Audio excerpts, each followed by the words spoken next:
Hello, everyone. This is Chelsea Wingo. And I'm Amy Covell. And this is our podcast, Hashtag LifeGoals. We just wanted to give a little context, if you will. Yes, a disclaimer, as it may be, about this upcoming episode. Oh my gosh, what a sexy voice, Amy. Anyway, so this episode in particular was recorded back in November, but we're playing it now. And so don't be confused of any dates, timelines, mix-up, that kind of thing. Just ignore it. Exactly. You're not running out of time to buy Christmas gifts. You've already run out of time because Christmas has already happened. Exactly. There's no reason for panic or anxiety right now. That's right. Yes. So, without further ado, please enjoy this episode of Hashtag LifeGoals. Enjoy, guys. This is Chelsea Wingo. And I'm Amy Covell. And this is our podcast, Hashtag LifeGoals. To be able to speak again, to communicate what's going on with me, to let my family know I'm still here. I don't remember anybody on our staff speaking sign language, but we never had a problem communicating. Being perfect, not feeling good. And I spent so much of my life, trying to act and be what I thought society wanted me to act or be. Each week we examine one of our life goals and figure out what steps we need to take to make them a reality. What resources do you need? What skills do you need? That's what the whole show's about. So come join us. It's going to be fun.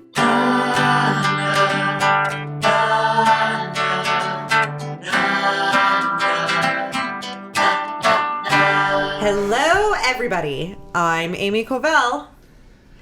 And there's no Chelsea Wingo this week. Welcome to Hashtag Life Goals. This week, Hashtag Life Without Sound. Sitting in with me today is our audio engineer, Dawn. Say hi, Dawn. Hi, everybody.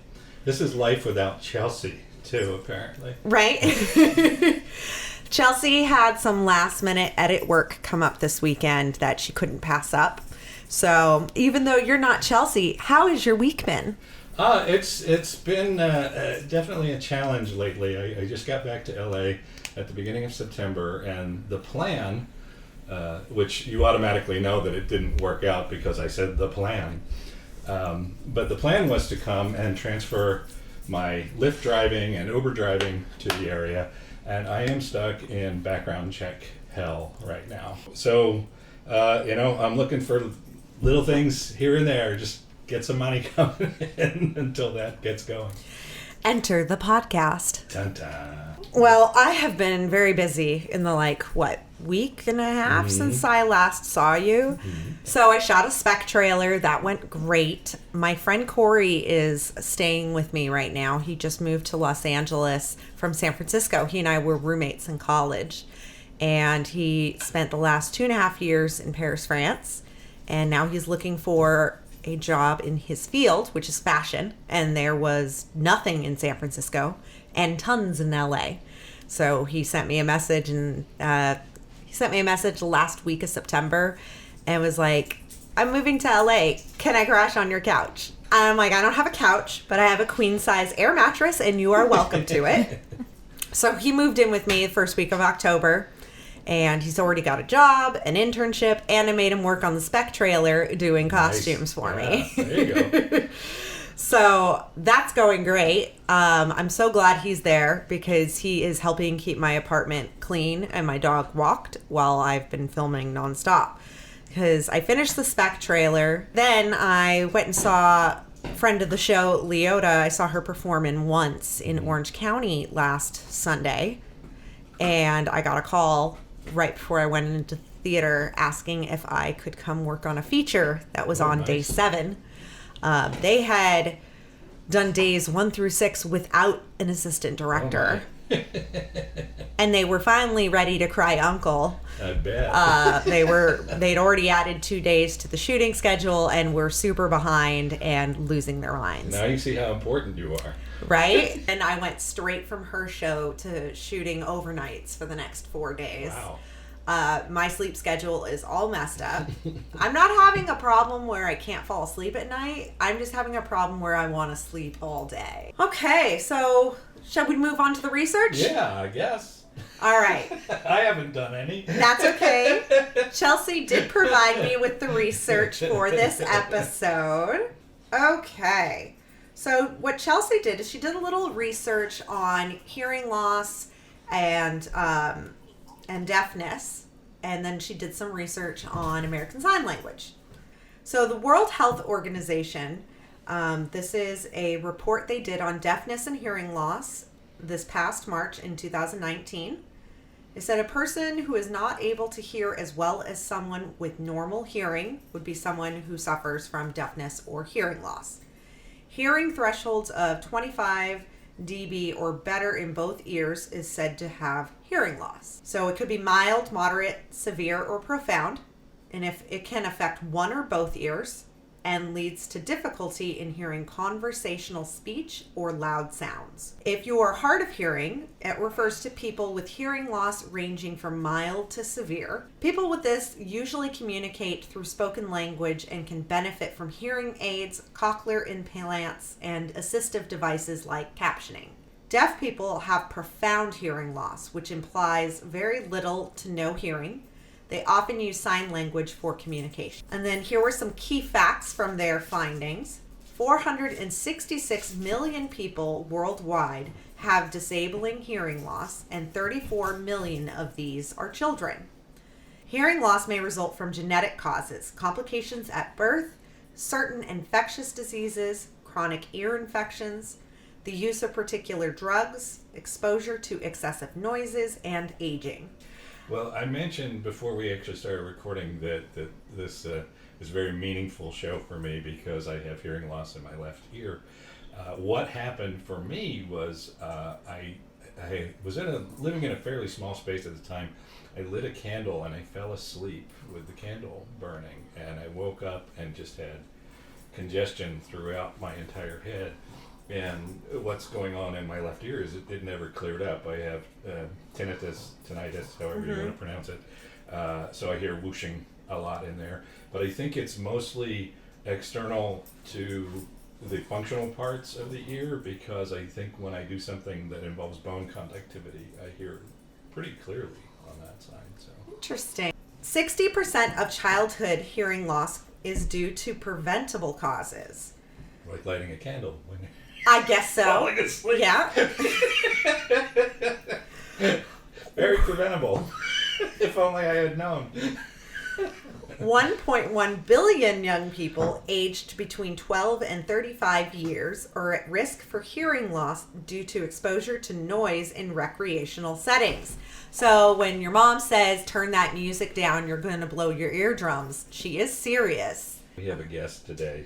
Since we're here, we have Olive, who is Yes, we have a pup. my roommate's puppy. So if you hear anything that I can't clean up, That's that's little Olive playing with her toys. Right. So the impact of hearing loss. So functional impact. One of the main impacts is on an individual's ability to communicate with others. Spoken language is often delayed in children with unaddressed hearing loss. Unaddressed hearing loss and ear diseases can have a significantly adverse effect on a child's education, and access to suitable accommodations is important for optimal learning experiences. But those services are not always available. There's also a social and emotional impact. Exclusion from communication can have a significant impact on everyday life, causing feelings of loneliness, isolation, and frustration, particularly among older people with hearing loss. Last, we're not going to spend as much time on this, but she did a little bit of research on American Sign Language, otherwise known as ASL, and this was research found at the National Institute on Deafness and Other Communication Disorders. So ASL is a complete natural language that has the same linguistic properties as spoken languages, with grammar that differs from English. It is expressed by movement of the hands and face, and is the primary language of many North Americans who are deaf and hard of hearing, and it's used by many hearing people as well. It is not the same in every country. Every country has their own sign language. I know that when I was recently filming the movie What, I was exposed to both International Sign Language, Spanish Sign Language, and German Sign Language, along with ASL. Just like speaking languages, it differs depending on the region, the dialect. It contains all the fundamentals featured of language, but its own rules for pronunciation, word formation, and word order. So, for example, if English speaking is asking questions, they do so by raising their voice a pitch and adjusting word order. With ASL, you ask questions by widening your eyes and tilting your bodies forward. It's like putting a physical question mark on it. It's like what dogs do when they... That's true. They tilt their head at you. What are you doing? And it is. It's instinctive that we understand that means a question. Right. Too, That's right? a nonverbal. That physicality, yeah. That's a nonverbal way to express something. And that gets us to the end of the research. So I'm excited to bring this guest on today. So today's guest is Amanda McDonough. I met her on the set of the film What? And it was a very unique experience when I met her. So on that film, I've brought it up on the show here, half of the crew was deaf and probably about 90% of the cast. And Amanda was there as one of our background talent. But she speaks beautifully. So I assumed she was part of our hearing background. Boy, was I wrong. She had to grab me at one point because I turned my face away from her and was like, honey, I'm deaf. I have no idea what you just said. She had been reading my lips. And because she spoke beautifully, she was reading my lips. I had no idea that I was speaking to somebody who was deaf. Then she and I got to talking more. And she told me more about her experience, and I was like, oh my God, we have to have you on the show. Yeah. So, without further ado, I would like to introduce Amanda McDonough. Hey guys. Thank you so much for spending time with us today to come on LifeGoals. I really wish Chelsea had been here to meet you. This is her topic. This was one that she added to our list way back at the beginning of LifeGoals, where we came up with a lot of the topics we wanted to cover over our time. She took ASL in college, and she has, I believe, a cousin who is deaf, and so this is a topic she's very interested in. She also has her own communication disability that has affected the way that she hears and she communicates. She has auditory processing disorder, otherwise known as APD. I always describe it to people as being dyslexic, but for your ears. She can't filter out sounds, so everything comes in kind of jumbled, and then her brain has to reorganize it and process it. So that makes it a challenge for her when she's in situations where there's a lot of stimulation and a lot of noise. Funny enough, though, she has found that having constant noise actually helps her focus and process. So she listens to music pretty much 24/7 because that gives her something familiar filling her ears, and that helps her brain kind of focus and be able to process the other sounds coming in. My experience with this topic is much more limited. I've had a little bit of experience. My first exposure to anything relating to this topic was in second grade. In second grade, we had a student teacher, and she got to teach us 2 classes on her own, and then she would assist our regular teacher. And the 2 classes she taught us were Japanese and ASL. So I learned some ASL in second grade. We did a music performance where we signed all of the songs. And then I didn't do anything related to ASL until I was about 14. I was in a production where one of the characters in the show was supposed to be a mute, and so they cast someone who spoke ASL, but he was not mute, and so he of course taught all of the other actors different things when we were on set. I didn't actually meet anyone or was friends with anyone who was deaf until I was in my early 20s. One of my coworkers at Best Buy was deaf, and nobody at the store really knew ASL, so he always just spoke to us through different ways of just trying to communicate, and I didn't really think much of it because we always found a way to communicate. Yeah. So I don't even think I realized how tough this can be on people until I worked on What. And I met so many people in the deaf community all at once. So, but enough about our experience with this topic. Well, I do want to mention one thing. I have a friend, he's actually, I met him because he was a masseur that did, therapeutic massage for me. And he's deaf, which made it a very interesting experience for me because I do literally feel like he's listening with his fingers while he works massage. And the other interesting thing is that my feet can be very tender, and he doesn't think at all about going after them because he can't hear me going, "Ooh, ugh." But it helps a lot when he works them hard so that it hurts. It helps my feet a lot. So that's actually an advantage, the fact that he can't hear and empathize with me. There are quite a few advantages, though, being deaf. Like, I can fall asleep anywhere. Oh, I imagine so. Anytime. In any place. And sleep completely peacefully. I hate that saying, sleep like a baby, but I can sleep like the dead. There we go. That one works. Yeah, that works. Like the dead. But I actually wasn't born deaf, which is one of the reasons that I have developed speech patterns. I was born hearing, and it wasn't until I was 4 years old that my family realized I wasn't really picking up on everything. So they took me to the doctors, and that's when I was diagnosed with hearing loss. And I don't know how my parents did this, but at some point when I was 4 years old, my parents had to sit me down and explain to me that I had lost something. I lost something that everyone else around me had, that I could never get back, and that they didn't know if it was going to get worse or stabilize or what caused it. There were just way more questions than answers. All I understood really at 4 years old was that suddenly I was different. Suddenly doctors were looking at me different, and nurses were looking at me different, and they were worried about me, and I was like this China doll all of a sudden. I went from being like a normal kid. I realized, I don't like my parents looking at me like this. I don't like being looked at as different. I was like, I don't feel different. I'm 4 years old. I just want to play and be myself and do what I'm going to do. I don't understand what hearing loss is.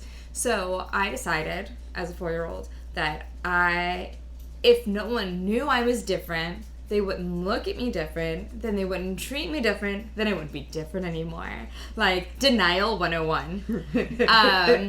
And so I swore my parents to secrecy. I was like, I feel fine. I'm doing good at preschool. I have lots of friends. At that point in time, I was working my first National Honda commercial. I just signed on to do Unsolved Mysteries. Like I had a successful career. I'm 4 years old. I have, everything going for me. I was like, my parents were like, okay, if you don't feel like this is hindering you, we're not going to treat you like it is. So if you want us to keep this to ourselves for now, that's fine.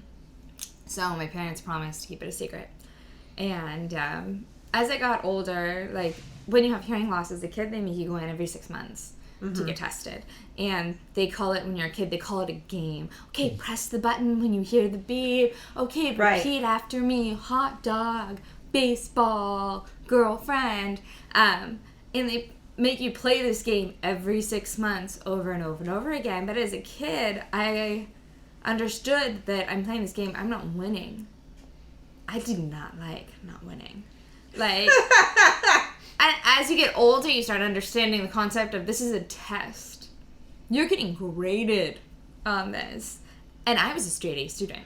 Oh, no. I am a nerd through and through. The second I could pick up a book. A+ Amy over here.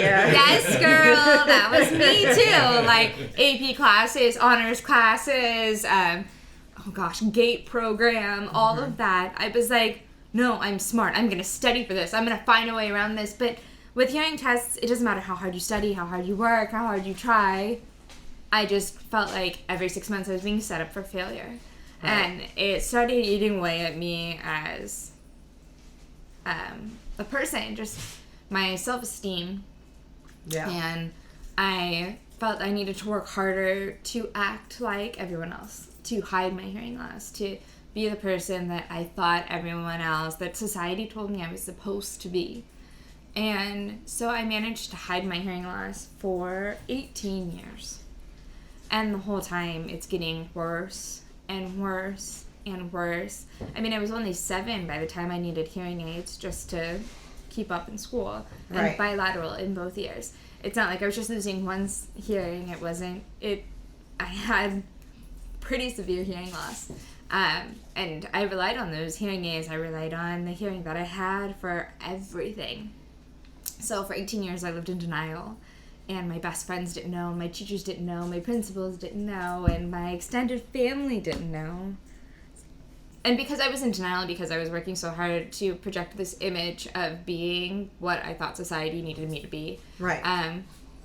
Because I was in such deep denial, I really never did any soul searching. I never figured out how a hearing loss really was a part of who I am. And Right. The word deaf terrified me, and I just lived in constant fear of silence.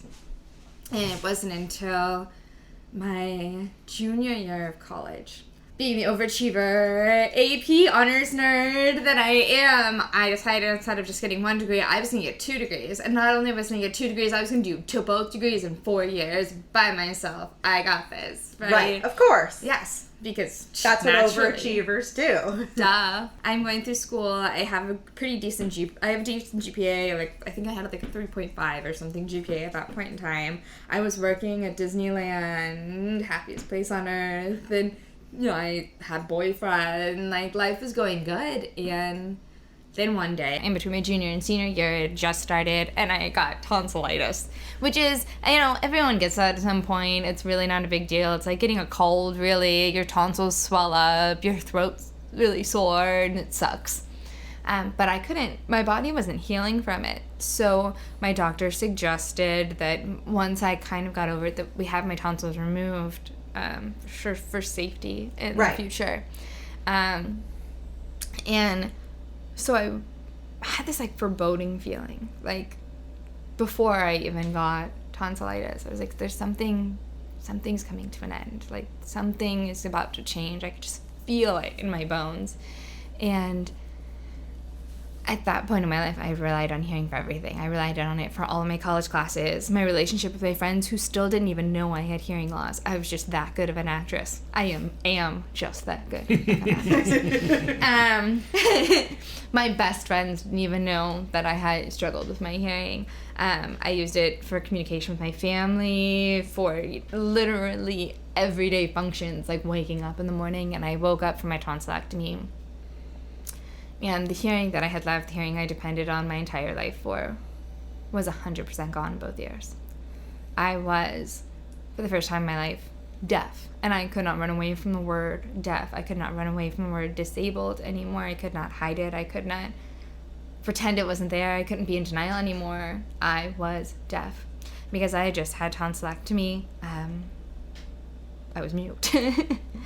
They just removed things from my throat. So because of the surgery, I could not talk. And it took me a lot longer to recover from the surgery than a normal person would, because I was sick before.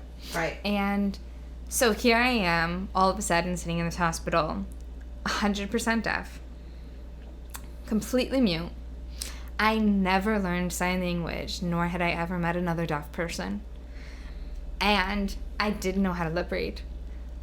There was, the only way I could communicate with anyone around me was through writing. I felt trapped in my own body. Like, all my thoughts, all my ideas, the person I was, it was all still here. I just couldn't communicate that with the world. Right. And it was so frustrating, and they gave me this little whiteboard, and the nurses would write, "Are you hungry?" And I would write yes or no, and it was always yes, because I really love food. It's like, oh my gosh, you guys, you put a chocolate cake in front of me, and as an actress, I go through this emotional, like, I want to be thin, so I look good on television, but I really want that cake, and the cake wins every time. That's something that will probably never change about me. But so here I am, like, deaf, mute, I don't know how to communicate, and, kind of upset. Like, I'm upset that this has happened. I have 1 more year of college to go. Like, what am I supposed to do? Changed overnight. Yes. And it didn't have to. It's just because I was in denial for so long. Right. It did. My whole world changed overnight. And I went home, and I pitied myself for a little while. Because I'm human. And, everyone can tell you these amazing, motivational, inspirational stories. But I want you to know that I'm human. I sat there and I cried and I was upset and I felt bad for myself for a little while. A couple days. Maybe a whole week. However long it takes to watch reruns of NCIS and complete like the first 2 seasons. There you go. Before we had Netflix and stuff like that. Yeah, I'm old. Anyways, so I was sitting on the couch and, I just had this epiphany. I was like, you know what? The worst thing that I ever imagined happening to myself, the thing I fell asleep being afraid of my entire life, this silence that I feared my entire life, has happened to me. And I'm still me. I'm still Amanda. My education, all the knowledge that I have is still in my head. Nothing can take that away. I still have the same hopes and dreams and passions and skills. I just don't know how to communicate those. So that's what I need to do. I need to figure out how to connect with my family again. I mean, my family was visiting me and they were like crying and they were pitying me, like, oh my gosh, she's disabled now, we have to take care of her. And they were babying me like crazy. Like, I'm still capable of brushing my own teeth. But my mom was like, do you need help? Do you need help? But I'm like, Mom, I got it. I got this. So I realized, you know what? I started my college degree. I want to finish it. Okay, I identified a goal. All right, how do I get to that goal? What do I need to do to finish college? I need to be able to communicate my ideas, and I need to be able to understand the ideas that are being communicated to me from other people.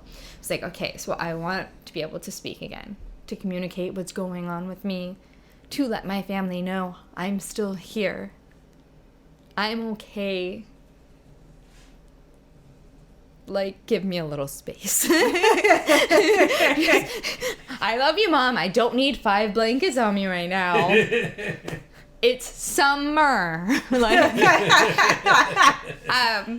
At night when I went to sleep, for the first week I was pitying myself and I would sit in front of my full-length mirror and I would cry. And I'm an actress, so I am naturally very dramatic. So one night I'm crying in front of the mirror and I'm like, how am I going to teach myself to talk? And I dramatically kind of slump over on the ground and I guess I made some kind of weird noise and the noise bounced off the mirror and the mirror vibrated and I felt the vibration and I was like, what is that? I realized even though mentally and emotionally I hadn't started adapting to this idea of deafness yet, my body had as a survival instinct. And I was becoming more sensitive to vibrations. And so I realized the vibration off the mirror was me feeling the vibration of the sound hitting the mirror and bouncing back at me. So I started, ironically, with the exact same words that they used to test me with as a kid. Baseball, hot dog, and so I practiced making the words, seeing the words in the mirror with my lips, and then feeling the vibrations. And I could tell based on the strength of vibrations if I was being loud or soft.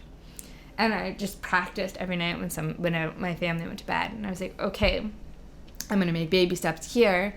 What can I do to understand people? I was like, well, if I can read their lips, I can understand what they're saying.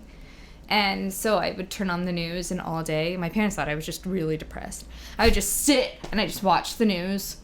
And the news has the worst captioning in the world. Still, 2019. Oh, yeah. You cannot understand what's going on in the news by reading the captioning, which is not possible. So I couldn't cheat, is basically what that meant. And I would just watch the people talk and watch the people talk. And I'd watch my family talk. And I'd just observe and observe and observe until I started kind of picking up on, okay, this looks like this and this looks like this. And then one morning I come out of my room and I'd showered and I'd gotten myself dressed and I'd brushed my hair and my teeth and I didn't smell like totally terrible. And these doctors had told my parents I would never talk again. I'd not finished college, that they should expect me to live with them basically my entire life. They filled them with doom and gloom. Yeah, they should just forget all their expectations for my future. And I walk out, and I was like, and I look at my mom, and I say, "Good morning, Mom." And my mom freaked out. She said, "Good morning," and I was like, Do you want eggs for breakfast? Do you want eggs for breakfast? Like, she's like, I don't know what to do with this. And granted, my speech wasn't very good. I'll give you an example. I found one that because you can make the words with your lips look the right way in the mirror, but the tongue placement is really important, and the amount, I'm sorry, I don't know if anyone can actually understand. You can make the words look right in the mirror with your lips, but the tongue placement, the amount of breath you're exerting, the vocal placement, is really what makes the words sound like words. And so not everything I was saying was clear or coherent, really. But I practiced and I got better, and then I drove myself down. Yes, deaf people can drive. To your little nugget of wisdom today, our eyes are fine. We're better drivers than you. So I drove myself down to college. I was like, hey, what can I do? And they're like, we'll go to the Disability Resource Center, check it out. And so I go to the Disability Resource Center, and I was like, I'm finishing this degree. How? Like, I need to figure out how to get the information. And they're like, well, we can get you a sign language interpreter. I was like, I don't know sign language. That's not going to help me. And they're like, note taker? I was like, well, that's great, but that's not going to get me all the information. Right. That's just going to get me what some other student in my class thinks is important. Right. And so they're like, cart captioner? I was like, ooh, what's that? Turns out it's a real-time captioner, just like in courtrooms. Oh, okay. So I had this lady who followed me from class to class through college with this tiny little She typewriter that transcribed? she like pinched between her knees. It was really weird. And she would type, and then all the words would pop up on a laptop in front of me. And that's how I did my senior year of college, reading everything everyone in the class said off of a little laptop, thanks to a lady. That's who said- amazing. Yeah. And I ended up graduating with both my degrees in the 4 years I allotted for it with 3.15 GPA. Nice. Nice. Yeah. You want to hear my degree titles? Yes. All right, you ready for this? I say it pretty fast. I have a Bachelor's of Science in Business Administration, double majoring in International Business, and in Marketing Management with an emphasis in Entertainment Marketing. Try saying that 5 times fast. But yeah, so I did it, and it proved to myself in that moment that, you know what? All I need to do is figure out what I want, what my obstacles are, and then how do I overcome those obstacles? And no Right. matter what barrier, I mean, it applies to anyone's barrier, any barrier in any life. What do you want? How do you get it? What are What the do steps you need you to take? get it? What resources do you need? What skills do you It's need? what the whole show's about. Right? When we started the show, I said we want to find out how to cut out the clutter so we can stay focused on our goals. What do we need to do to get to the places that we want to be in life? And that is basically how I live my life every day. I started doing it with acting, and that was, what do I want?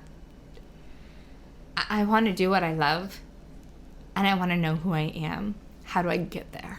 Right. Well, in order to know who I am, I have to understand this part of me, this deaf part of me. And you know what?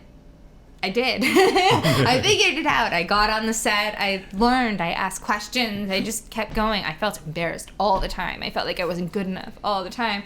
But those moments of embarrassment and not feeling good enough and feeling lesser than, that's human. Yeah. It's really about just kind of being like, okay, I know I'm feeling this way. I'm feeling down or bad. Right. But these down or bad feelings aren't helping me get to where I'm trying to go. Right. So I the have first step is always just kind of recognizing that you feel a certain way and just kind of absorb and accept that that is the way you feel and those feelings are valid. Now what step can I take to get myself outside of these feelings? Yeah. And forgive yourselves for having those feelings. For sure. I used to just like beat myself up all the time about not being perfect, not feeling good. Overachiever. Yeah, Yeah. exactly. And I spent so much of my life, trying to act and be what I thought society wanted me to act or be. Yeah. And to not meet those expectations that I had set for myself. was just crushing for me for a while, and then realizing, you know what? I think it's more important and more healthy for me to figure out who I actually am than who I think everyone else thinks I should be. And it wasn't even other people's expectations of me. It was my own expectation of what they should expect of me. Yeah, my mom has always said I have a problem of unmet expectations. She's like, you have all these unmet expectations, these expectations that you hold other people up to, and you do not communicate it to them. So those are always going to be unmet. And then the only person who is upset by that is you, because these are your expectations you are holding other people to. Like, and I didn't even tell kids at school that I was doing TV or film or commercial. It was a separate life. Just like my hearing loss was a separate life from all of that. Like, I was very good at compartmentalizing from a young age. It wasn't until I went completely deaf and That you needed an advocate for you. I did. Yeah. I still do. I like to think that I'm pretty freaking tough. But a lot of people who just are not exposed to anyone with who is different abled, they just don't understand. Yeah. To them, it's One of the life altering. Yeah, and one of the number one questions I get, I wrote a book called Ready to Be Heard, How I Lost My Hearing and Found My Voice. And so I've been doing book tours in New York, all over the country. And the number one question I get whenever I do media or press or anything is, what is the hardest part about being deaf? And the honest answer is other people's assumptions about what I can and cannot do. Yeah. I don't feel limited by being deaf until someone else forces their limits or their perceptions on me. For example, I was doing press for the book, and I was reaching out to producers for, like I said, I'm sending you a copy of my book. Like, I would love to do an interview and share information on hearing loss, because it is a normal part of living. As you get older, your hearing starts to get worse. And the less we see it as shameful, more it's in the mainstream media, you know?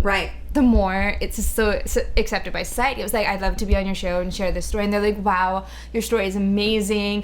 We would love for you to share it on our show, but how will we communicate with you? I was like, oh, well, you'll talk and my interpreter will sign, or I'll read your lips and I will respond, you know, like communication a normal works. Conversation. And they're like, oh, well, you know, we've never really had a deaf person on the show before. We're a little, like, nervous about how this will work. Like, we don't want you to get hurt coming on set. I was like, honey, I've been working on set since I was 4 years old. I know to look out for wires. I'll be fine. I got this. Like, my eyes still work. I have motor skills. Let's do this. They're like, oh. Then the third thing I got was... Do you have special noisy wires that I need to be able to hear so I won't trip over them? Exactly. It's like, oh, what if you miss a question? Then I'll ask them to repeat the question. Right. It's just like, to me, this just seemed like, okay, I'm trying to be polite. You're making this harder than it has to be. Right? And then the last thing that they said, and this is actually the one that got me, is like, okay, well, you know, we're still not sure about this. We're going to check with, like, our hosts and see if they're comfortable interviewing you. I was like, I'm human. It's just like any other person they interview. Like, it's exactly the same. You're like, not I'm a just serial a human. Killer. Right? I'm going to jump at them. I'm not going to bite them. But it's just like, okay. And then I was like, you know what about this? How about I fly out to New York and you give me 5 minutes of your time, and I will show you in one-on-one in a room, sit across from your producer, will show you I can answer your questions. I will show you that I can be on your show and have an intelligent conversation. And so I fly to New York, and I have one-on-one 5-minute meetings with producers for some of the top shows in the United States. And I sit there and I tell them my story, and I communicate with them, and I lip read them, because I know they'd freak out a little if I brought an interpreter. Right. God forbid I make my disability, visual too, right? And so I answer all their questions. They go, wow, your story is really amazing. we would love to have you on the show. Can you email us when something happens to a deaf person and it makes the mainstream media so that you're relevant? Oh boy. Oh God. Can you email us when you're relevant? I was like, well, if you put me on your show today, I'm now relevant. I'm relevant. And they're like, oh, well, we have to wait until something happens in the, to a deaf person and it makes the news. I was like, honey, think last 20 years. When was the last thing that happened to a deaf person that made the news? Marlee Matlin getting an Oscar. In 1994? See, the first deaf person that I met was in my 20s. I was working at Best Buy, and he was one of my coworkers. Yeah. I don't remember anybody on our staff speaking sign language, but we never had a problem communicating because it's just another human being. When I showed up to work on What? Yeah. I was terrified, especially once I realized half of the crew was deaf. And I was mostly terrified because of me not being good enough at communicating. Like, I didn't worry that they wouldn't be able to communicate with me. I worried that I would struggle to communicate, or I talk with my hands a lot, that I was going to accidentally say something really rude. I worried about my performance around them. I did not worry about them, about what they were capable of, or that they were going to be able to communicate to me. That never occurred to me because it's their whole life. This has been who they are.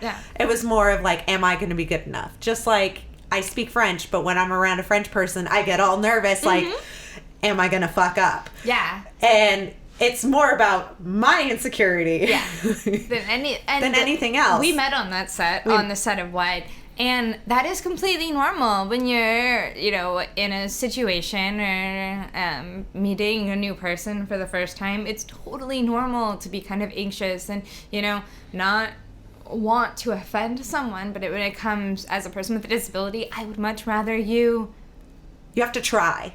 Make an effort. Yeah. Like, hi, how are you today? How would you like me to communicate with you? I notice you're using sign language. I don't know sign language. Would you like me to type on my phone what I'm saying? Would you like me to speak? Right. Like, I would rather you put in, the 2 seconds of effort to attempt to include me as a human being in this world. Than get so nervous about offending me that instead you act like I'm not there. And that happens a lot. I'm sure. Where I all of a sudden become completely invisible. And it happens a lot when I have interpreters with me. They'll be like, oh, is she okay? Do you think she wants some coffee? Or, does she know where the bathroom is on set? Does she need anything? Hi, I'm here. I'm right in front of you. I am the human being you were talking to, not my interpreter's a tool. Right. Pretend the interpreter's not a human being right now. Well, it's me you are talking to. Anytime yes, I would love some coffee. Anytime someone goes to a foreign country, I always recommend them. I'm like, learn a couple phrases. You don't have to be good at it. Your accent can suck, but usually, especially because France gets a bad rap for people being rude. It's not that they're rude. It's that they do not believe that they should have to cater to Americans. Most of them who don't make an effort. Most of them speak English. Now, if you can just ask them in French, parlez-vous anglais? Do you speak English? A lot of times they will speak English to you, but they want you to show the respect that you are in their home, and you should be trying to communicate with them, not the other way around. Anytime there's an obstacle to communication, there are a lot of people that just immediately back off. And I honestly think that's a huge amount of what our problems in general in the world are. Just people being unwilling to make the effort to communicate if it's not straightforward. And I mean, I had a time a couple of years ago when I stayed at an Airbnb, and the woman that posted it spoke only Spanish. So to communicate with her, I'd write what I wanted to say, run it through Google Translate, look at it and say, well, is this, from what little bit of Spanish I know, is this going to make me sound like a complete idiot, or is it at least going to sound like I'm trying to communicate? And then I would take what she wrote back and run that through Google Translate, and I was like, okay, well, I feel like at least we're talking to each other somewhat. And then when I was staying there, I stayed there for a month, and we didn't avoid talking to each other. We were aware that there was going to be some level of failure, of challenge to communication, but it didn't stop us from communicating. Right. So as human beings, and that's kind of it. I just got back. I just flew back from DC. I do inspirational, motivational speaking. So I was doing a speech on diversity, inclusion, and disability, and including disabled people, about 20% of the population, in diversity when you talk about the diversity conversation. And so I fly out to DC, and I'm giving a speech, and it's for a government agency. And before my speech, they bought a bunch of books, and so everyone's lined up, and I'm signing each person's individual books, and I have an interpreter with me. So each person walks up, and as each person walks up, they have to tell me, their name, and I'm communicating, I'm talking with them, I'm commenting on, like, oh, nice outfit, like, we're having conversations, and of every single, and I signed quite a few books. That day, there's a long line of people, and one person walks up and notices that every single person, I ask them to spell their name. How do you spell your name? And then I watch my interpreter finger spell their name so that I write it correctly in the book. And so she walks up and she goes, okay, let me try this. And she signs very slowly my name, and then she attempts to finger spell her name, and she does it completely wrong. That's okay. She tried. She was the only person that entire my entire several days in DC that made any effort to try to communicate with me in my language and connect to me in that way. And I thanked her profusely. She's like, but I didn't do it right. I was like, no. You did it at all. No, you didn't do it right. It was actually some of the worst finger spelling I've ever seen in my life. But you know what? You tried. You acknowledged that I'm a human being and that I communicate in a different way than you, and you attempted to accommodate me so that we could have an intimate, connection. You treated me like a human being. Right. There is no greater gift you can give another person than a moment of your time and enough respect to show, hey, I see you as my equal. Right. Yeah. On the set of What, I was determined to communicate for myself. So I would spend time with the interpreters, a few minutes here and there, asking certain words. And then I never called an interpreter to help me unless I was in a major rush and knew there was technical terms that I was gonna really struggle to mime. But I really focused on just trying to trust myself and figure out how to communicate. And every day I sat with different people at lunch, and I sat and had conversations with our deaf talent and our deaf crew. And I wanted to be able to communicate with them as best I could, because it was my insecurity, not theirs, that would prevent me from communicating. I just finished filming a movie called Keys. I'm trying to think of when it's supposed to come out next year. 2020, look for it. 2020, woo!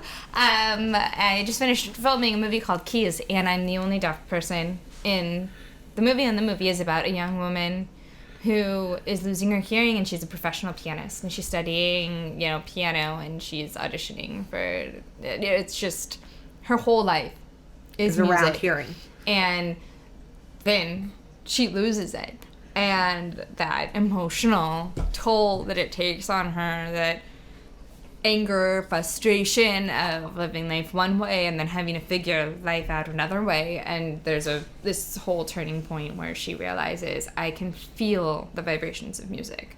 And she finds her way back to doing what she loves and realizes that she wasn't appreciating it or enjoying it as much as she should have back when she had hearing. It was just routine. It was something she had to do, and it had to be perfect.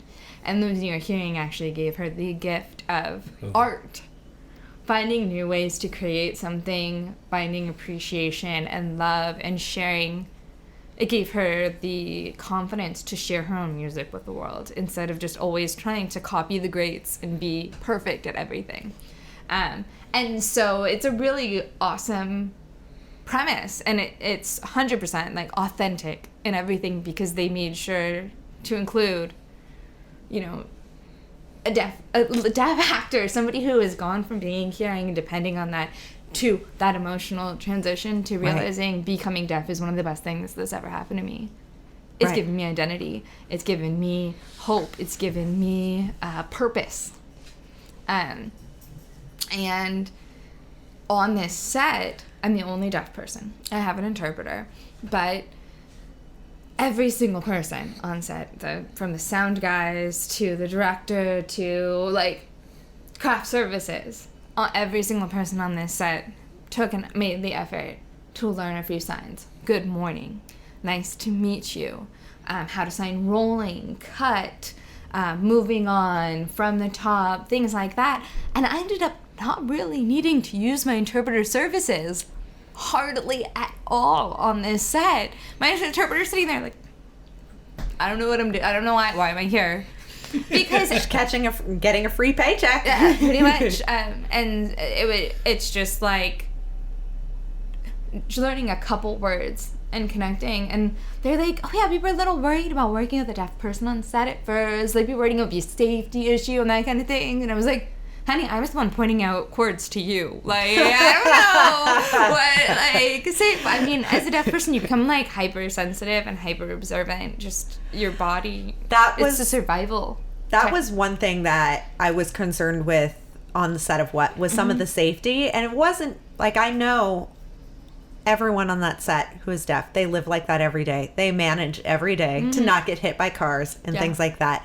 But on the set, they are so excited to be part of this film. Yeah. They're not as conscientious. And so when we were having street scenes and I'm trying to hold traffic or tell cars to slow down and people are being their normal, completely oblivious, self-centered, I don't want to slow down. Which is like 20 times worse in LA than exactly. it is everywhere else. It's bad in LA. And I'm like, yo, you are going to hit someone who cannot hear you coming.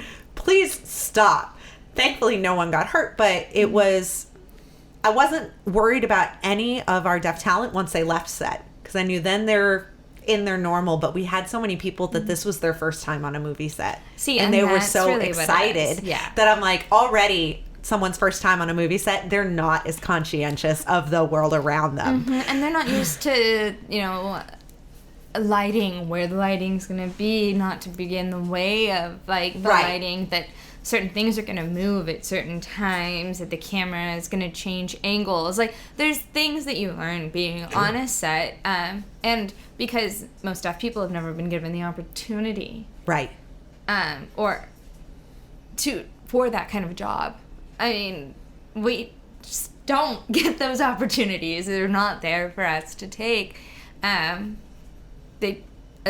Like on What, it was their first, a lot of people's first opportunity. Yeah. First time able to be in that kind of environment.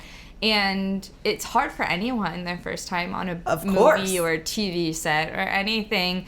Everyone's going to be a little bit like clumsy. What's going on? Why is everything moving? Where do I not look? Where do I look? And I think that's just part of it. It's just a lot of adrenaline. Yeah. But I mean, as a deaf person who works on sets all the time, it's just like, I know, okay, I'm going to stand here, and then they're going to need to adjust lighting to make sure that everything's lit properly. So there are going to be people moving around me. There are going to be wires moving across the floor. They're going to need to adjust, you know, like this. They're going to need to adjust my mic, like those kinds of things. Like, you just kind of get used to it on a set. It was kind of funny. There were a handful of scenes where we did have sound because there were hearing actors who were speaking in that scene. And during those times where we actually had to keep everyone who was not in the scene quiet, the hardest part was keeping the deaf crowd quiet because they can't hear the sound of their chair scraping across the ground, or like the crinkly bag of chips, or they're not aware of the vocalizations they're making when they're chit-chatting in sign language with their friends. Or laughing makes noise. I mean, we tend to forget about these little things. And as if it vibrates, it makes noise. Okay, so this is going to be kind of a weird story, but I'm going to tell it anyways because I feel like this is a safe environment in which to tell it. So I grew up hearing, right? But I mean, I don't remember things like the sound of birds, like rain, like those things. Like, I know they're a sound. I logically know that's there. I read enough books to know that still exists. But I'm not conscious of it all the time. Doesn't like, occur to you. I know there's constant noise and background noise. And someone as a sound engineer, you are constantly aware of that. Even if you don't want to be, Right. all you're thinking of is, oh, there's a car passing or a plane going overhead. And like, these are things that are constantly going through your mind. Through mine, not so much. And I remember being in college and my hearing was pretty bad at the time. I had severe hearing loss. And I looked to a friend, I was like, I have to pee so bad. I have to pee so bad. And like, we run into the bathroom, and girls always go to the bathroom together because that's how it is. We don't share a stall or anything, but we always go to the bathroom together in pairs or groups or herds, whatever you want to call us. And so I run into the stall, and I sit down in the toilet, and I start peeing, and I'm like, oh, and I like sigh. And I come out, and I'm like, oh my gosh, I feel so much better. And she goes, wow, you really had to pee. And I was like, yeah, I told you that. She's like, no, but I was listening. You really had to pee. I was like, you were listening to me while I was peeing? What's wrong with you? I did not understand this concept of people can hear through stall doors. Yeah. For me, if I can't see you, I can't hear you. So if there's a stall in between us, if there's a wall in between us, I get no information from the other side of that wall. So the concept that everyone, every day, when I go to a public bathroom, can hear me pee bothered me so much. I feel so like... You lost a sense of privacy. Yes! Right. That you didn't realize you never actually had. I never had that privacy. I'm like, wait a second, you can hear me pee? Like, this is... Just stop. Why don't you stop listening to people pee? She's like... I don't choose to do Right. it. It's like, just a sound that happens. Yeah, and she's like, you have to understand, you take off your processor when you don't want to hear things, and you have complete silence. She's like, I can't turn my ears off. I hear everything all the time, Right. including you peeing. And I was like, well, I'm not taking you to the bathroom with me anymore. And she's like, why? I know what it sounds like when you pee. Like, why does it matter anymore? And I was like, no, I need my privacy. Like, I was so, like, mortified by this. So Chelsea, my other half on LifeGoals usually, she has auditory processing disorder. So for her, that feeling of I can't turn my ears off is even more intense because she can't process sounds individually. It all comes in as a cacophony, and her brain has to like reroute it and try to process it.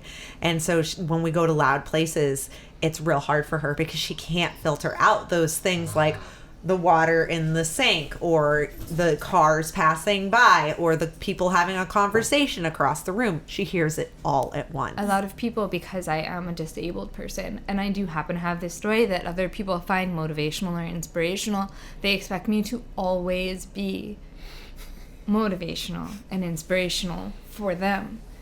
And I don't think we remind people enough that, yes, I've overcome a lot of things in my life, and I've had some challenges, and I am a deaf person. I still, every single day, have challenges. Just ordering my coffee is more complicated. Like every little thing, making a doctor's appointment, I still have to call my mother to help me make a doctor's appointment. Because you have to call. There's no other way to do it. We have technology now, like video relay services and things like that, but there's always a million extra steps. If I want to go to a concert, you guys can just buy tickets and go to a concert. I have to negotiate with the venue for a month to get them to pay for an interpreter. I have to bring up the Americans with Disabilities Act. I have to advocate for myself. It takes a month of back and forth to just have access so that I can buy the ticket to go to the same concert that you guys just buy a ticket and go to. Or show, or Broadway show, or movie tickets. Like, little things in my life are much more complicated and take a lot more steps. And a lot of people expect, I do motivational speaking, but I'm human. Right. Like, and that's one of the things I try to emphasize when I'm speaking, because I think it's so important that people know that you can look at someone who's super successful, like Bill Gates or something, or Oprah, and it's easy to just imagine them not suffering because they're already in this successful place where they've overcome some huge things. But you have to remember, in order to get to that successful place, and you have to still overcome those things. And that every day you're overcoming something, or everybody has a shitty day. Yes. Everybody steps in gum. Everybody is late to work. Yes. All of these things happen. And that doesn't change just because you change, or your status changes. I mean, when I see people who get starstruck meeting people, that doesn't occur to me to be starstruck, because I always hear my mom in the back of my head.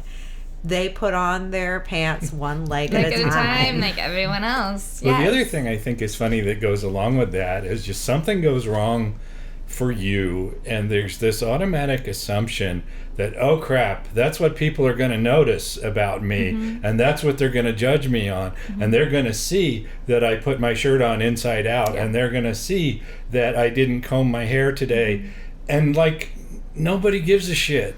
Everyone's too worried about their own shit. Yes. To even notice that somebody else put their shirt on backwards. They're having the exact same thoughts in their head at the exact same time. Or someone's gonna notice I didn't do my hair today. Well, speaking of people being all wrapped up in their own shit, I think it's a good time to go into hashtag hunt.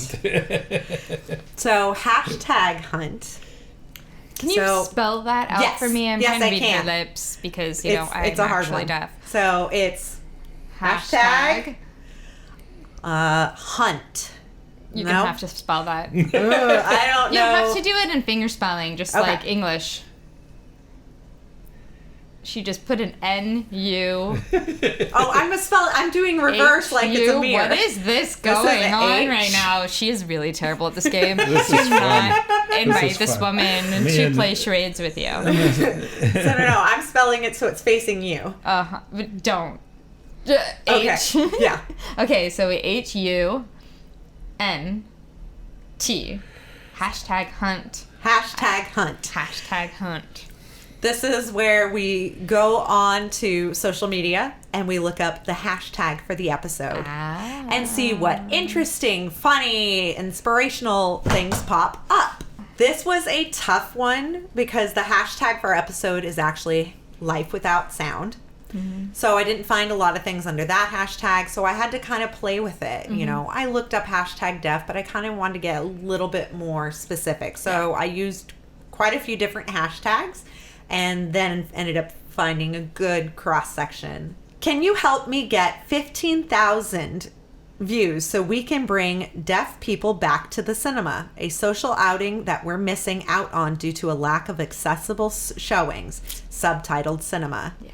So this was someone on change.org. They had put up a petition to get cinemas to show more subtitled films at reasonable times. Yeah, there's actually, it's always been a huge issue. When I first went deaf, I did not see a movie for years because it was not accessible. And when they did have open caption, which is when the captioning is on the screen, movies at cinemas, which was very rare, it would be like 8:30 a.m. on a Wednesday morning.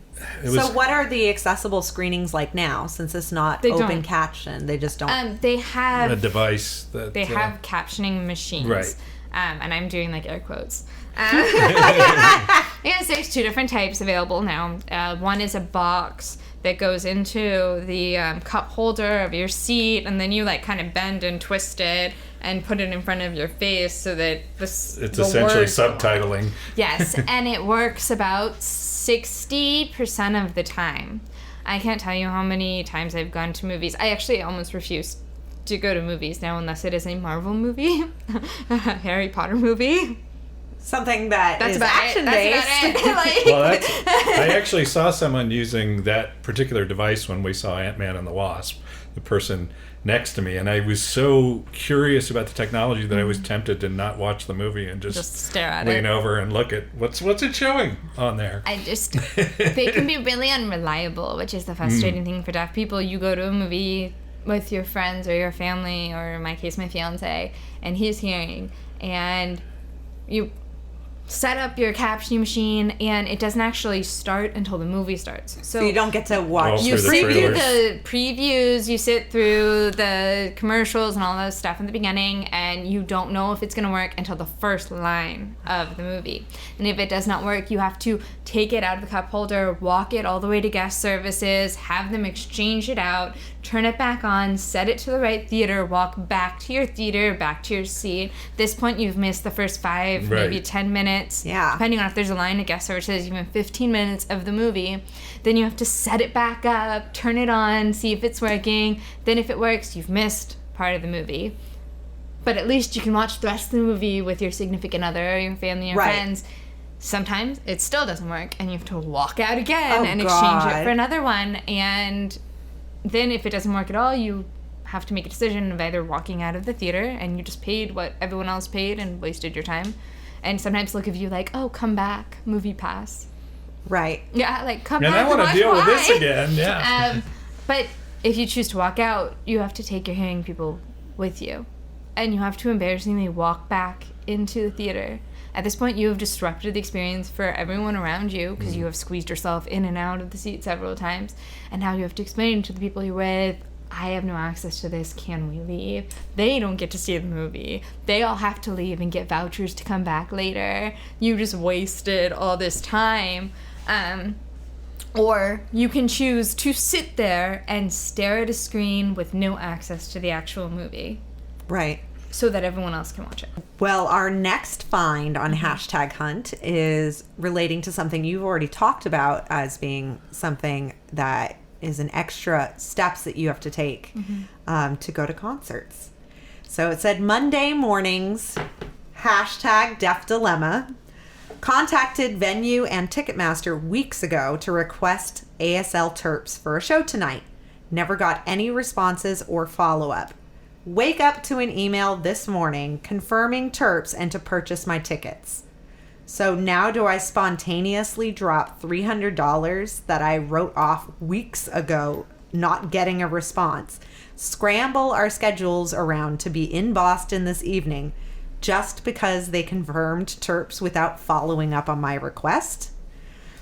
I just didn't hold my breath weeks ago after 45 minutes with Ticketmaster, an email to the venue and a tweet to the speaker and no response. Then they expect me to call them ASAP the morning of the event to purchase my tickets because they got interpreters. Am I supposed to be grateful and excited, or am I supposed to stand my ground on the principle of it all? And that's actually one of the better case scenarios. Normally it's you buy your tickets, you call and try to a month in advance, and you try to get through and schedule interpreters and give them resources for how to book interpreters, and they never know how to do any of this. You always have to walk them through the process and give them the resources and give them the phone number and give them the names of people and like hold their hands through this whole process for an entire month. So you're really doing so much work just to be able to go to something that you pay the same amount of money As everyone else to go to.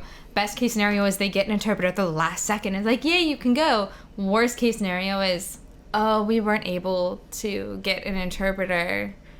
We can give you a refund. Thanks for communicating with us for a month and Right. putting all this time and effort and energy and planning around it and buying a plane ticket. Like, it can be really frustrating. It may be possible for hearing individuals to be accepted in the deaf community if they display the appropriate attitude. I think that goes back to making an effort to communicate, just trying to bridge the gap. Enjoy again this Kellogg's Corn Flakes commercial launched in 1993 featuring a deaf girl doing sign language. And that one is one I'm going to include on our social media because I remember that commercial. I don't. Lip reading fail example. Out with friends ordering 4 lattes in cornucopia restaurant and getting 4 lasagnas. Left the garbage disposal on all night. Hashtag death life. My friend recently had that issue. I guess her toilet would just keep running, and she can't hear it, obviously. And so I guess for the entire month, every time she would flush her toilet, it would just keep running. And so her bill went from being like $40 a month to being like $200 this last month. All because she couldn't hear it running. Oh my. I can't believe it's been almost 29 years since I got my first cochlear implant in 1990. I thank God for this incredible blessing. I continue to learn how to hear. So it is really a learning process. I would assume so. Just like any technology, there's a huge learning curve. Oh yeah, absolutely. And like getting a cochlear implant, like people think it's like this magical thing. It's not natural hearing. And it will have to basically relearn like a baby every single sound, what it means, what it is. Because it's just enhancing whatever you have for hearing, right? It's just, well, no, they actually burn out your cochlear hair cells, so you will never be able to hear naturally again from that side of your. So in order to get a cochlear implant, you have to Sacrifice. It's an actual surgery. I mean, they're cutting into your head. Right. They're burning out your cochlear hair cells. They're running wires through your cochlea. Like, it is not a minor surgery nor something for the faint of heart.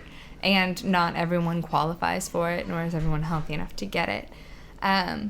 But even when you do have it, there's no guarantee that it's going to work, that your brain is going to accept it. It is a machine. It's a tool. It's a tool that, because of my lifestyle, because I grew up in the hearing world, and because I continue to live my life in a world that is built for hearing people, it's not built for deaf people, I am grateful to have the tool. But it is not the right choice for everyone, and it is not natural hearing. Right. It really is just every day a learning experience. There's still sounds. I'm like, what's that? What's that? They tried to depict it in that show Undone on Amazon. They tried to show what, in an audible way, what her experience would be when it was first surgically implanted. And it really, I mean, I'm sure they tried to do the best they could, but I imagine it's something that you can't really depict for other people. It's really not something that you can, and from somebody who had a really good frame of reference as far as to sound before getting my processor on. The best way I can explain to you that, okay, so human speech, when you first have your processor activated, so you have to go through all this testing, and then you go through the actual surgery, and they implant the cochlear implant into your head, and then you have to wait until your head heals from the surgery before you can have the external portion of it attached and turned on so that you can actually hear. The external portion has the battery and the microphone, so my processor is what I call it. Well, the first time I had my processor put on and I heard human speech, like my mother saying, "Hi, Amanda, this is Mom," that kind of stuff. Every single human that spoke to me sounded like a robotic alien chipmunk. And I'm not joking, and I'm not exaggerating, and I kept asking my cousins to say curse words because it was hilarious to me. Is it essentially your brain learning how to deal with what the input is and turn it into... Ultimately, yes. Like, you have... I wish I remembered these exact numbers. But you guys have thousands and thousands of cochlear hair cells, and they can interpret millions of different sounds. I have 24 electrodes. That's it. That send electronic impulses to my brain. The longer I wait for my name to be called, the paranoia sets in that I've missed my name being called. Hashtag deaf life. Receptionist is far away. Huge deaf life issue. People don't realize the type of anxiety associated with being a hard of hearing or a deaf person. I go to Starbucks and I like stand there with my face basically in their face, watching them. Like, I'm not missing my coffee. I'm not letting that jerk get my coffee. Like, no. Like, the anxiety of constantly having to be on and be aware of your surroundings, and like, it's exhausting. At this point, I know when I go to Starbucks, I don't talk. I use sign language. I type what I want on my phone. I point to it, and I pay with my app. And then I go, like, I just point to my ears like I'm deaf. I'm deaf. And so then I'm Then like, they can wave you down. And I gesture, wave. When this is ready, wave. And they go, and Well, then that they bring it out to understand. me. Even as a hearing person, I'm all about using the app to place my order, and then I just go to the place where the mobile orders show up and wait for Don. And that's something that's like super helpful for like the deaf Sure, community. We yeah. totally do that. We'll like pre-order and just show up and grab our order. Yeah. Or we'll do, instead of having to talk to somebody at the grocery store during checkout, because sometimes they'll ask you questions, you're like, I'm so sorry, like I'm hard of hearing or I'm deaf, like I can't, can you repeat that? I have to read your lips. And it's just a polite way of explaining, like, I don't know what you're saying. But then it leads to, oh my gosh, how sad. Oh no. My best friend's No. ex-boyfriend's sister's friend's dog was deaf, so I know exactly what your life is like. Or like they try to connect with you and you're like, I just want to buy my almond milk and get out of here. It's funny trying to find that balance between being inclusive and connecting with a person with a disability versus going straight to a stereotype and not actually like asking them anything about themselves, or being inclusive, but really just being like, oh wow, I want you to be like an idol, like some kind of like inspirational thing that I can tell my friends about later.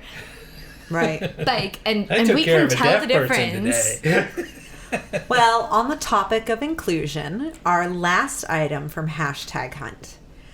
Made a deaf Facebook group for those from the deaf community and those who have an interest or are learning sign language. A nice, safe place to meet people, share deaf-related pictures, videos, etc. Hashtag deaf awareness. Hashtag deaf community. Woohoo!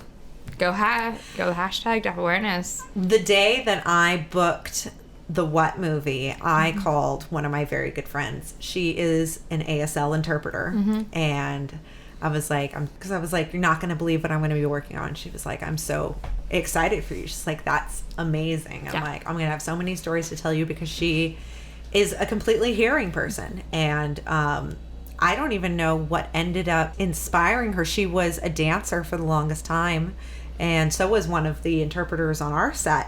And she just fell in love with sign language and being part of that community. And that's what she decided she wanted to do with her life. I don't know if she even has anybody that was in her life before she moved into that for a career that was part of the deaf community. So I was really excited. I'm like, I'm going to get all of this exposure to a community that I am not familiar with. Yeah. And it was really exciting. And so now I feel way more prepared to communicate with people in the deaf community. And there were so many great crew members on that set that were deaf that, like, I will push to have on my crews in the future. Yes. Because they did such a great job. And I was like, I can't believe I've been on so many film sets and had yet to meet a single deaf crew member. Yeah. It's crazy, isn't it? It is. It's insane. Because, like, until I'm faced with it, I'm like, how come I haven't come across this more? Yeah. Like, my experiences within the deaf community have been very limited and spread out over years. But it shouldn't be something that we fear including. Yeah. Like I said, I knew no sign language when I worked with that gentleman at Best Buy, and we had no problems communicating. Yeah. Like, it doesn't have to be this big unknown. And there's nothing to be afraid of. I know a lot of the time, especially hearing people, which is what we call you. I'm used to it now after working on that movie. Just that unknown factor, that knowing that your life and the world that we live in really does depend a lot on hearing, and then you guys really live your lives based on that hearing. I mean, you wake up in the morning to an alarm going off it makes noise. Like, so from that first thing that makes you conscious in the morning, sound is a huge play in your life. So the idea of someone living without that can seem really scary. And like, how do I even connect or communicate with this person? And that can be really intimidating. But you just have to remember that we're all human. And all humans eat food. So if you can't think of anything else to talk to somebody about, open it with food. Everyone eats. That's true. I learned many of the signs for fast food when I was on that set. Oh, yeah. And it was hilarious. Everyone eats. My favorite was Starbucks. Although now that I'm thinking about it, we're in LA, so maybe not everyone in LA eats. Probably true. It's a whole different kettle of fish. I have to admit that like when I had a cold last month and the hearing went completely in my left ear, there were moments when I was like, what if this is it? That's a big question. Mm-hmm. You know, yeah. You think about the things that they change, and the change is permanent, and now this is who I am. And I kind of, found myself wondering that for the last month or so. Yeah. Well, if it does go out, you're joining a really awesome group of people. My dad, when he first got his hearing aids, it was so funny because my mom, I love you, Mom, but you never stop talking. And she will. And now your daughter has a podcast. She walks through the house talking. She will walk into other rooms, still carrying on this conversation that you can't really hear or see what she's talking about. She does it all the time. So we have had closed captioning on in my house probably my entire life, because that was actually not my entire life. I would say from the 90s on, when TV became like much more super accessible and on all the time. And that's when it became a law that you had to have captioning. Right. TVs. So we always turned on size. closed captioning so that way, because we couldn't pause. And so we'd get really frustrated if Mom came in and was talking in the middle of a show. So Dad's solution was, let's turn on closed captioning, because then she can still be talking. Brought to you by deaf people. She can still be talking. Solutions for hearing people. Julie. And not miss what's happening in the show. Dad steps it up a notch when he gets his hearing aids, because when Mom's going on and on, I would see him put his finger to his ear and turn the volume down, and because he's got the closed captioning already on the TV. As a child, I did that a lot. My mom's experience with hearing aids has been quite the opposite. So she only recently got hearing aids in these last few years. The ones she got, they didn't fit quite right, and they hurt, and so she often didn't like to wear them. Yeah. And so then when she didn't hear something you said, or you're like, I already told you that, then she would finally just get angry and like blow up, like, I can't hear very well right now. It's like, well, then you have to say something. Repeat that, please. It's really hard to relate to someone while they're going through hearing loss, but at the same time, it's also a journey that their family's going through too. Right. Because communication is a two-way street. It's not just a one-way street. And I think when you're going through hearing loss, it makes you feel isolated and afraid and not included in the conversations with your friends and your family and those closest to you, and it's easy to get really frustrated. And also the opposite is also true. For the friends and family, we want you to know what we're saying. Why aren't you understanding us? Why aren't you here? And when you're feeling isolated and alone and frustrated, you don't want to share those feelings. Like, I feel frustrated right now because I can't understand you. Like, she waits until she's ready to explode. And, she doesn't wear her hearing aids when we go to Disneyland because she's worried she'll lose them on a ride. Fine. But then I'll find that the most of the month that she stays with me, she will not put them in. And so then when she blows up at me and says, I can't hear you, I'm like, well, then why aren't you wearing your hearing aids? I'm like, I feel like you're doing this on purpose. You want to selectively hear me. Well, Amanda, do you have a challenge in regards to this topic, life without sound, for me and maybe Dawn to do over the next couple weeks? Or I can pass it off to Chelsea. there you go. Now this was Chelsea's idea for this episode. This was the one that she wanted to do. My challenge to learn how to sign one Christmas song. And Ooh, send it that's I a like good that. one. I would for do the that. holiday. I would totally do that. Yeah, like dashing through the snow. I'm signing that, by the way. You can't see it. But you Sorry, sang it. But radio. you sang That's it. perfect. And you and know you what? had the melody. I will make and you sure can to call do that- it at my family Christmas party. Yeah, and exactly. You can video the perform proof. it. You can, and then videotape yourself signing it and send it to me as my Christmas present. Oh my God, yes. And anyone who's listening wants to send me a Christmas present, that is the best Christmas present you could possibly give That's me is awesome. learn how to sign a Christmas song. Or just Merry Christmas and send it to me on social media. Mm-hmm. You can find me everywhere. Instagram, Twitter, Facebook, even through my book. We have our own. So what is stuff. your Instagram, Twitter, Facebook handle? Instagram, I'm Amanda McDonough. Surprise, my name. What? Twitter I'm not on as often, but I'm acting Amanda on Twitter. And no matter where you go, you can type in Ready to Be Heard, the name of my book, Ready to Be Heard. And we have every social media available for that too. And I get, whenever you guys send messages or whatever through that, my team sends them to me. We also have readytobeheard.com. If you guys are interested in my story or learning more about deaf people or how to overcome your own obstacles, you can check out my book. It's available on Amazon, Barnes & Noble, worldwide right now. And in the back, we have this special section, and it's called the Hearing Loss Handbook. So it's tips and tricks for communicating better with people in your life who have hearing loss, whether it's in the workplace or during Christmas dinner, Thanksgiving dinner. I'm not going to skip holidays here. Halloween's always a hard one because everyone wears masks, and you cannot lip read through a mask. Yeah, that would be more difficult. Well, you can find us at Life Goals Pod on Facebook, Instagram, and Twitter. And you can also find links to Amanda's book there. And thank you so much, Amanda, for coming on today. I really wish Chelsea had been here to meet you, but I know she's going to love getting to hear everything we talked about today. Maybe I'll come back sometime, and Chelsea and I can have it out. I love it. I love it. Because she actually speaks sign language. So So you guys won't be able to hear any. no, you guys can talk shit about us all you want. Oh, yeah. All we'll know is the words that happen to be in the Christmas Carol that we Well, and I'll know a lot of the bad words learned. because and the food words. when I had someone who was teaching me sign language for a theater production years ago, and he taught us all of the bad words. They always start with them.